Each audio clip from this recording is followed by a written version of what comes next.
Today is January the 11th, 2023, and I'm here with World War II veteran George Bergman.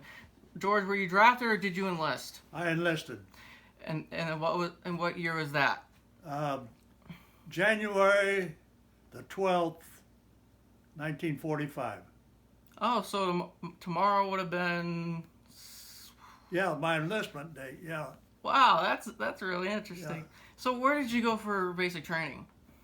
I went to Brooklyn, New York. I went to Cincinnati from Kokomo. I lived in Kokomo, and I graduated Kokomo High School. Mm-hmm. And I went to Cincinnati to enlist, or get enlisted. They sent me to Brooklyn, New York for boot camp. Mm-hmm. And that's where I started out, yeah. And how long did you do boot camp? Probably 6 weeks. Okay. Did you do any other types of training after you did the boot camp? I want to tell you a little bit about boot camp. Okay. You ever heard of Jack Dempsey? No, I have not. He's a prize fighter, world champion prize fighter. Okay. He was in charge of the gym there at Mm-hmm. Manhattan Beach. Okay. Well, our boot camp was at, so it was interesting anyway. And after boot camp, they sent me to Groton, Connecticut for radio technician training. Mm-hmm. Okay. And I went there, got my training there, and then I was sent to Navy 920, which in the Pacific, and I went to California and put on a boat to go over there, yeah. Where did you ship out of in California? Alameda. And since I was in the Coast Guard, they put me on a Navy ship. And during the World War II, the Coast Guard was under the Navy. Mm-hmm. And shipped out of Alameda. I was in Alameda or Frisco on VJ Day. Mm-hmm. And then we went aboard their ship. And since I was in the Navy, it was a transport ship. Mm-hmm. They was hauling probably 300 or 400 Army guys. Okay. But I had no mess kit, nothing. In the Coast Guard, you didn't have that. And so we had got all of our meals on the ship with the crew. And I slept with the crew, Navy crew.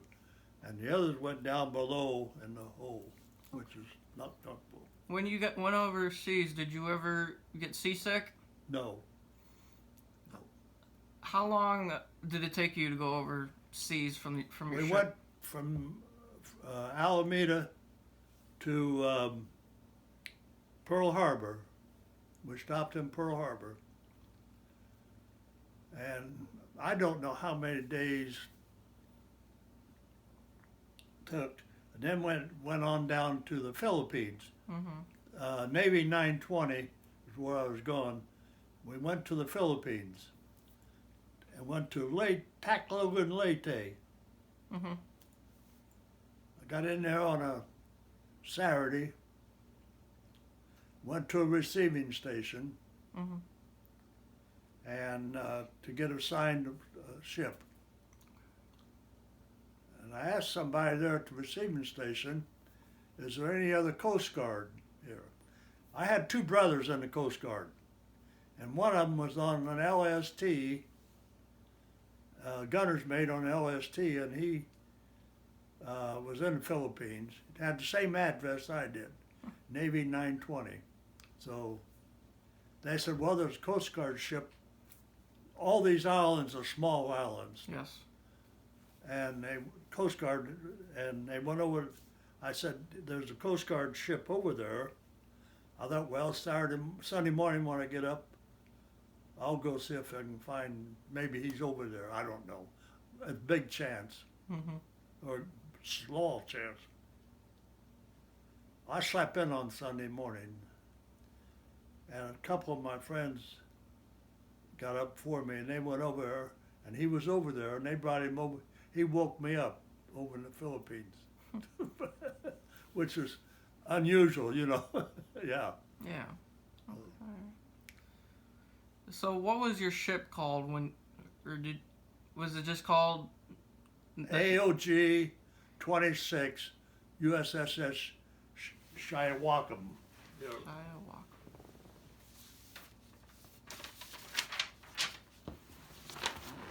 It was a tanker. Chiwaukum. Okay. Huh. I've never heard of this ship before. There was a picture of it.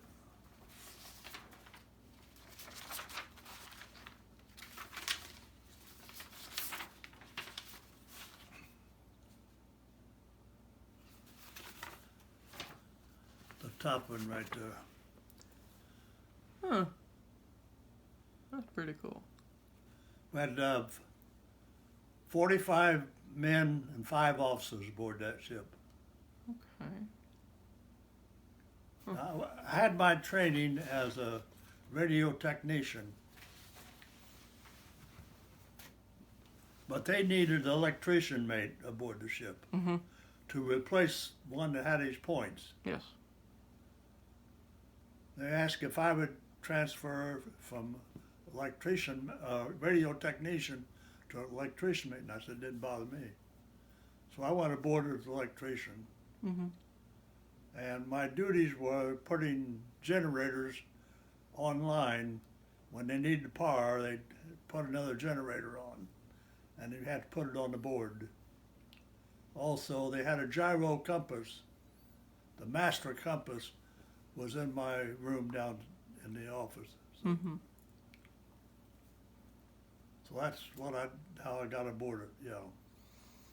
So after 1945, when 1946, were you still doing the same job? Yes. I'd done that till they said that they was going to bring the ship back to Norfolk, Virginia, Mm-hmm. and decommission it. So now coming back, I can tell you how long it took. It took 45 days from the Philippines to Frisco again. Hmm. Now they always said when you come out of Frisco, coming out, you always want to go back. Mm-hmm. You don't get killed before you get back. Anyway, our ship caught fire around the smokestack. The oil built around it, and we'd have to drift, finally get the fire put out, and then go back. And we could only go 3 knots. Did they ever find out what the fire was caused by? Yeah, by oil building up around the smokestack. Okay. Just, Wow. yep. Did you ever see any Japanese people, or Seen Philippines. how are they like to you? Or did you ever get to talk to one of them? They were to look at them, they're a little bit darker, and they could speak English. Mm. And they'd come out in boats by a boat here. Our boat was only about 2 foot off the water when we was loaded Oh wow. with oil or gas. So they'd come out along there and they'd want money or they'd want candy and stuff like that. Yeah. Huh. That's interesting. So, after your service was done, or Well, when I left, we got back to Frisco. Then we went down to San Diego and down through the Panama Canal mm-hmm, to take it back over to Norfolk, Virginia, mm-hmm. on the East Coast. After I got back to Norfolk, they could decommission the ship, so they didn't need me and the rest of the crew. Mm-hmm. We got discharged. Do you remember what day or month in 46 you got discharged? May of 40, end of May. Okay. So, how did you feel coming home from the service? I didn't want to come home because I'd signed up for 3 years, but they didn't need me, so they wouldn't. I couldn't stay in. I wanted to stay in the Coast Guard, like get up on Lake Michigan with places like that. Yeah. Mm-hmm. Yeah, I was ready to stay in 3 years, but anyway, they sent me home. Before you were sent overseas, did they ever talk to you about helping with the invasion of Japan? No. Were you ever worried they might you might have to go help with that? Oh yeah, I would have. Yeah, but they would want more military type. See, I was in the Navy, Coast Guard, Yep. and it was different than a soldier or something. Yeah. Okay. I would have. Yeah, I would have went to Japan after the war. It wouldn't have bothered me. Did you ever bring home any souvenirs?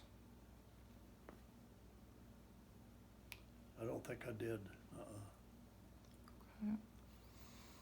Well, how old were you when Pearl Harbor happened, and where were you at the time? I was 1941. It was on a Sunday, Pearl Harbor, Mm-hmm. and I was setting traps for a skeet shoot Mm-hmm. at an Isaac Walton Club in Kokomo on a Sunday morning. And when I got home, my folks told me that Pearl Harbor had been attacked. Yeah. Did you know what that was at the time or not? Oh yeah, yeah. And then I had two brothers that went in service right away. They went into the Coast Guard. Then I had two other brothers that was drafted for the Korean War. Yeah. There was 7 of us boys, 5 of us in service. Did any of them never come back, or did they all make? They all made it. Yeah. Well, that's good. Yeah. How did you feel about the atomic bombs being dropped on Hiroshima and Nagasaki before you were overseas? Because at the time you Yeah, about them bombing. I thought it was a good deal. Saved a lot of lives, but it killed a lot over there too. But they wouldn't give up, and they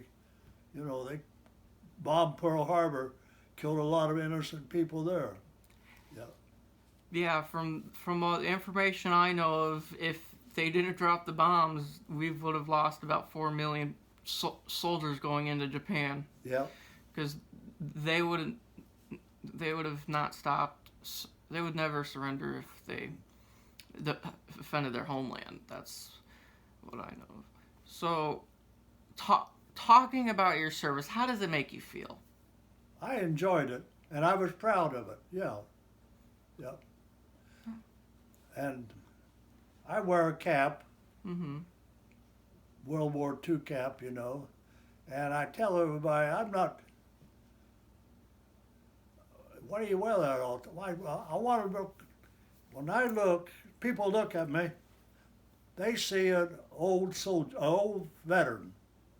But if I don't have that on, they just see an old man. That's my thinking on it, yeah. That's understandable. And probably after this, would your family want a video of this or want to see this?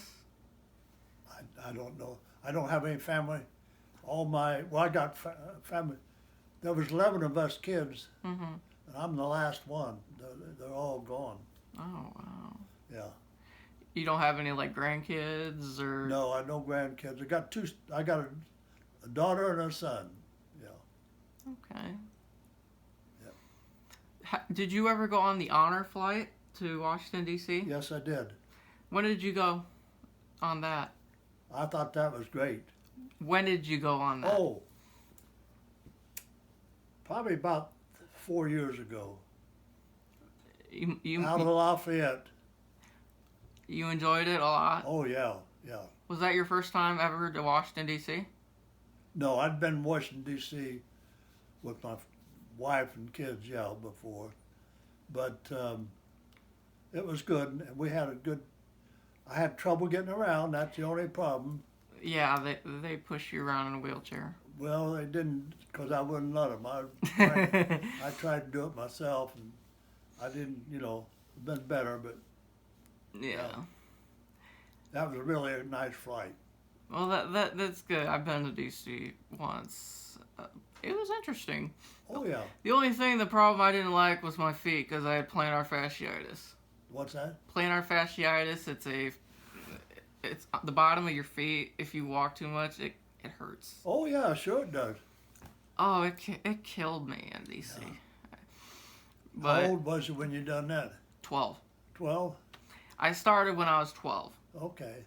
And the first veteran I interviewed, he didn't talk about it for over 45 years.